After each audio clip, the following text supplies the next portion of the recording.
Hoje em dia é normal ser estressado, ansioso, preocupado. Será? Até que ponto que a gente pode se preocupar, se estressar, se incomodar e até que ponto a gente começa a pensar ali num problema? Olá, meu nome é Fernando, sou médico de família e hoje a gente vai falar sobre o transtorno de ansiedade. Então, em primeiro lugar, o que é o transtorno de ansiedade? Ter ansiedade, sentir ansiedade, é normal, assim como sentir tristeza, raiva, alegria, são os sentimentos normais que o ser humano sente. Inclusive a gente precisa se preocupar, porque se a gente não se preocupar com nada, a gente não consegue se programar, se organizar para aquilo que vai acontecer. Então ter preocupações não só é normal, como também necessário para a nossa vida. Qual é o problema então? O problema é quando esse sentimento está desregulado, ele está em excesso. Por quê? Porque aí ao invés da gente se organizar, se preparar, ele acaba fazendo exatamente o oposto, ele acaba desorganizando, bagunçando com a vida da gente. A gente fica tão acelerado que aí ao invés de fazer as coisas somente mais rápido, a gente começa a atropelar, começa a fazer uma coisa aqui, já vai para outra ali, não termina, às vezes já está de olho no que o outro está fazendo porque não está dentro do que a gente espera, né, que seja o correto, não dorme direito, podendo ser tanto uma dificuldade para dormir, um excesso de sono durante o dia, sono picotado ou a demora para conseguir pegar no sono. O apetite pode mudar, então eu posso começar a descontar em doce, massa, fritura, fast food, ou até o contrário, às vezes até perder meu apetite, né, e ficar sem aquela vontade de comer. Muitas vezes acontece até as duas coisas, a pessoa na rotina ali corrida, engatando uma tarefa na outra, depois eu como, então fica várias horas sem comer e aí quando vai comer acaba compensando e comendo ali um fast food, uma porcaria, né? Então esse é o ponto. A partir do momento que aquilo começa a trazer uma repercussão negativa na nossa vida, aí que a gente divide entre a doença e o normal. E é importante também saber que nenhum diagnóstico desse tipo ele deve ser feito via de regra em um dia, numa primeira consulta, não. Porque, como a gente comentou, é normal ter preocupações. E é normal que às vezes, dependendo de algum evento importante, a gente fique exatamente daquele jeito que eu acabei de comentar. Ou seja, é preciso, para a gente firmar esse diagnóstico, acompanhar a pessoa, né, e verificar se esse sentimento, esse estado de humor, eles se mantém por pelo menos ali uns 6 meses. Né? E aquilo vem trazendo repercussões negativas para a vida da pessoa. Então, para a gente abordar isso, para a gente diagnosticar, a gente vai precisar ouvir você falar durante a consulta. O que você está sentindo, quais são os seus sentimentos, quais são suas angústias, o que você está passando, o seu contexto, trabalho, família, amigos, problemas, né? E a partir disso a gente consegue entender se você tem ou não o transtorno de ansiedade quando a gente vai te acompanhando. Além do que você fala e demonstra na consulta, em geral a gente pensa também em outras coisas que podem estar associadas com o transtorno de ansiedade, tanto como causa às vezes dos sintomas ou como consequência mesmo.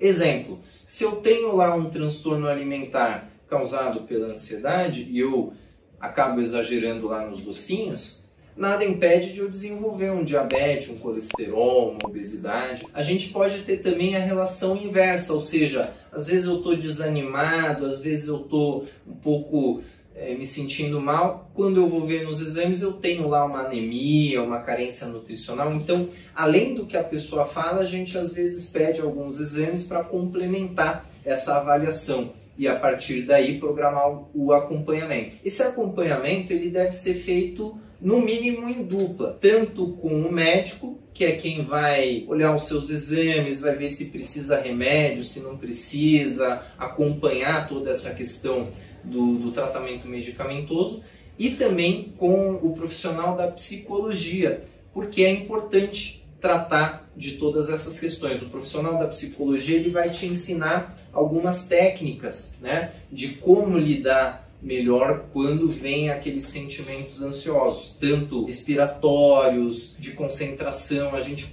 tem técnicas para conseguir lidar melhor, entender os seus gatilhos, entender as questões que está passando e, claro, vai muito além disso. Aqui é só um resuminho dos passos iniciais lá que a gente tem quando a gente vai tratar da ansiedade. E aqui vão algumas coisas que podem te ajudar a lidar melhor com a ansiedade enquanto ainda não vem o tratamento, ou até mesmo se você já estiver em acompanhamento, pode usar essas questões. Então, reduzir substâncias estimulantes, como por exemplo a cafeína, que está presente obviamente ali no cafezinho, ou em chás como o chá mate, chá verde, chá preto, né? Então a gente reduz um pouco a cafeína para que a gente não fique tão estimulado. Ele é um potencializador da nossa ansiedade. Atividade física também é um ponto muito importante para várias áreas da saúde, mas também ajuda no controle do humor,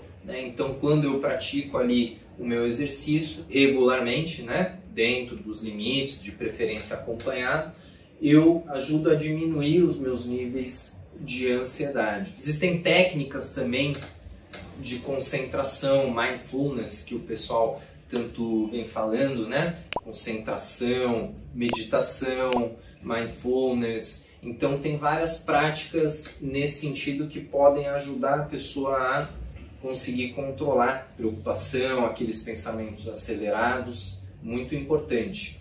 E como o exercício, a dieta saudável também é muito importante, né?